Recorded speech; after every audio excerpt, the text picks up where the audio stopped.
Next morning, his friend went down to the jail. He said, Fred, don't take it so hard. He said, it could have been worse. He said, what you mean it could have been worse? He said, man, 2 people dead.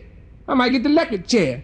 You tell me it could have been worse? He said, yeah, baby, it could have been worse. He said, what you mean? He said, hell, if you'd have came Thursday instead of Friday, you'd have got me too.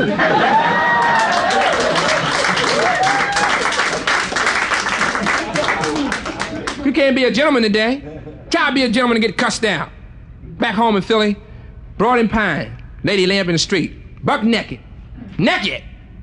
Sun shining on her. Guy walked up to her and said, pardon me, miss. He said, what's wrong with you? She had the nerve to get nasty. She said, how you mean what's wrong with me? I'm on a strike. Ain't none of your damn business. He got mad, snatched his clothes off, laid down beside her, naked, and she hollered, ah! She said, what you laying beside me naked for? He said, I'm on a strike too. Ain't none of your damn business. And as soon as I get a raise, I'm going to work. A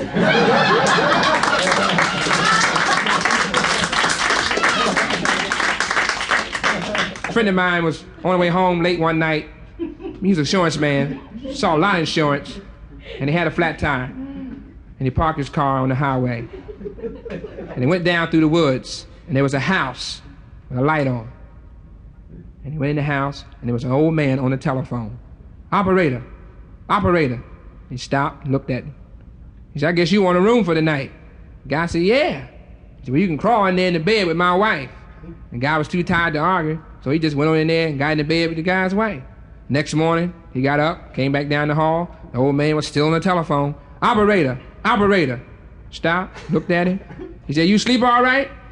He said, yeah, I slept all right. He said, but damn, your wife's the coldest chick I ever slept with in my life. He said, she ought to be. Been dead all night. Trying to get the Undertaker. Operator.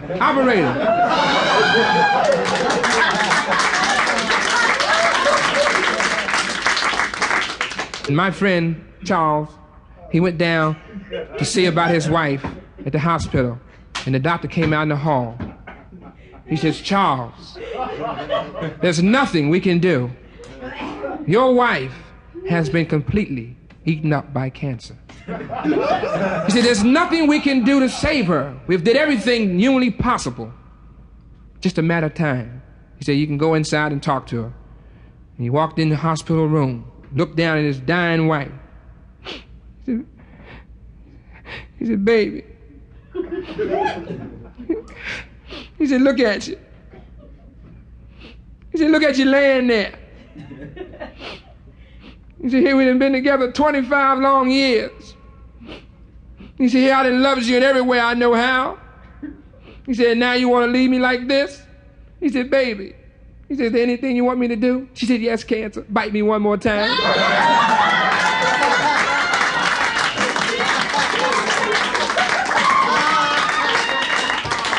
A friend of mine worked in a pickle factory. And he had a terrible urge to stick his finger in the pickle slicer. I mean, he just had this urge every morning to just stick his finger in the pickle slicer. And one morning he got his nerve together and he just walked up and stuck his finger all the way up the pickle slicer. And the boss saw him do it and fired him. And he went home, got home around 2:30. So wife said, what you doing home so early, Henry? I got fired. That's what. She said, fired? She niggas, you crazy?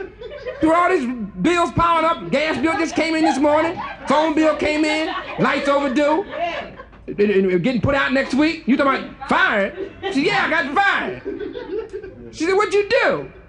He said, I stuck my finger in the pickle slicer. She said, Henry, what did they do with the pickle slicer? He said, hell, they fired her too.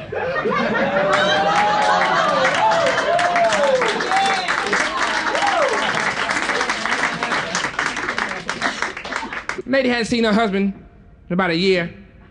Went out to mail a letter one night, it was raining. So a couple of her girlfriends told us, well, look, why don't you go down to the morgue? She said, what? She said, go to the morgue. You know, they have people show up there every now and then, you know, body might turn up.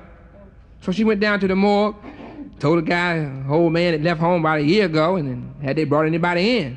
So the guy said, well, we got a couple bodies in the back. So he took her down this long, dark hall, and they went in this room. Body lamp on the table. The morgue attendant snatched the sheet down. She looked. He said, is that him? She said, no. He pulled the sheet.